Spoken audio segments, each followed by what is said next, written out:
It's worth noting that the divorce laws are that a man can divorce his wife if she doesn't produce a son within a reasonable period of time, or if she's unfaithful.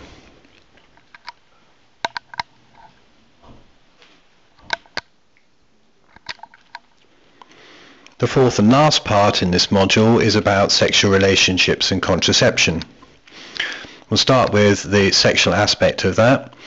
Hindus believe that people should not have sex before marriage. Some Hindus are so keen on that that they will send their children to single-gender schools.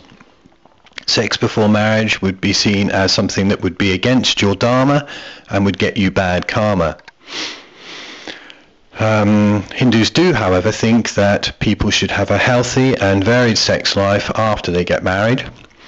There is a sacred text called the Kama Sutra, which means pleasure collection, which is seen as a legitimate form of knowledge for Hindus and their sex lives.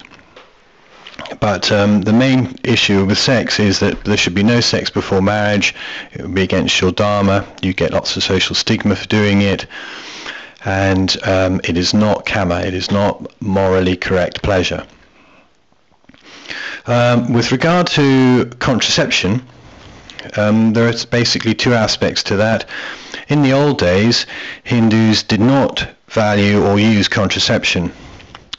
So up until about 30 years ago, the Hindu community, both in India and in the UK, encouraged the development of large families.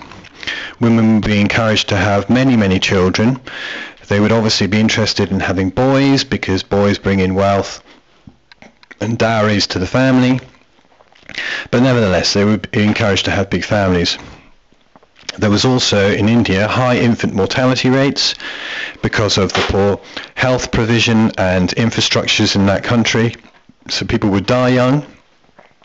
But as India has developed, and as in the West families have become smaller, the Hindu community has adopted the use of contraception. So improved medical facilities, improved quality of life, improved sewage systems, the improvements in people's standard of living have meant that families within the Hindu community have become smaller, and contraception has been seen as acceptable and something that should be used.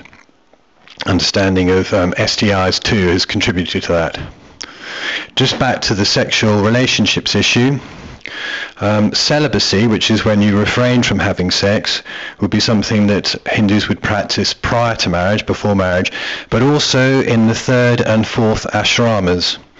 So really sex only happens in the householder or Gurshastra stage in life.